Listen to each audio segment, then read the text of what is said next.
Ukraine's army is crumbling under the weight of a catastrophic desertion crisis. Soldiers are fleeing their posts in record numbers, and the exodus is only intensifying.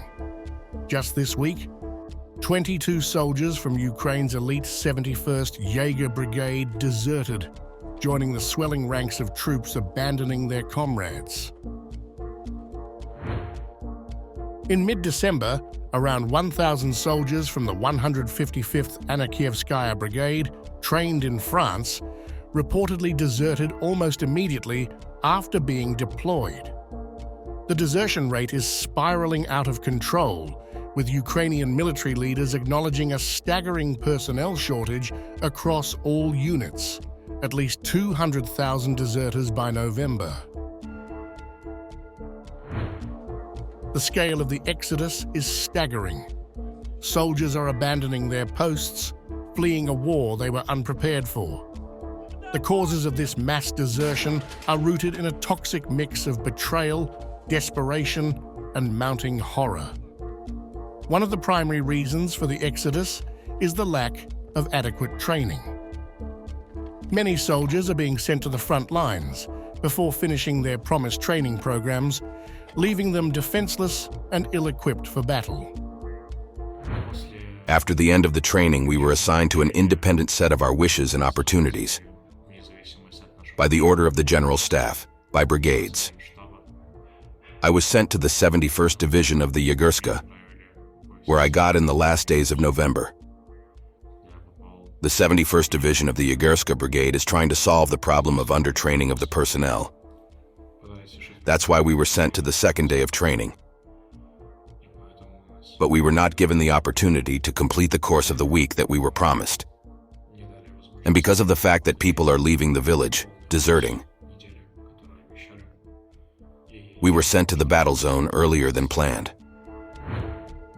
This chaotic rush to the front lines without proper training has led to soldiers being sent into combat, barely equipped to survive. A Ukrainian soldier from the 71st Division described the overwhelming sense of helplessness. We heard how the company complained that in a week he had 22 people in the battalion, a refugee from the SSC, and that people refused to go to the full-time employment position. But the desertion crisis is about more than just training. Soldiers have reported witnessing and even being forced to engage in actions that haunt their conscience. The unethical practices within Ukrainian forces are pushing many soldiers over the edge as they're sent into combat with no moral direction and no escape.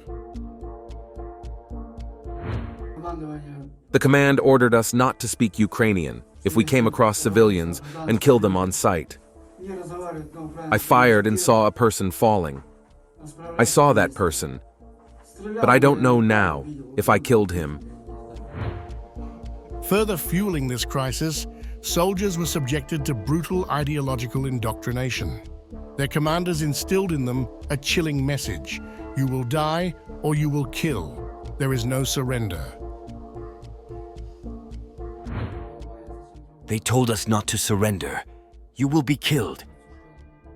It's better to kill yourself, shoot yourself, blow with a grenade, kill the Russian servicemen with you. This combination of inadequate training, psychological manipulation, and deeply unethical orders has caused the desertion rate to soar. Ukrainian military sources report that up to 200,000 soldiers have abandoned their posts, 85,000 in just November alone. The exodus is turning into a full-scale collapse. With morale shattered and units severely undermanned, Ukraine is facing a critical shortage of soldiers. The army is struggling to maintain a semblance of defense on the front lines, with the exodus undermining its ability to fight back effectively. The pressure is mounting on Ukraine's government to stop the bleeding, but the mass desertions show how far the war has taken its toll on the troops. What began as a desperate attempt to defend the nation has turned into an exodus that threatens the very survival of Ukraine's military strength.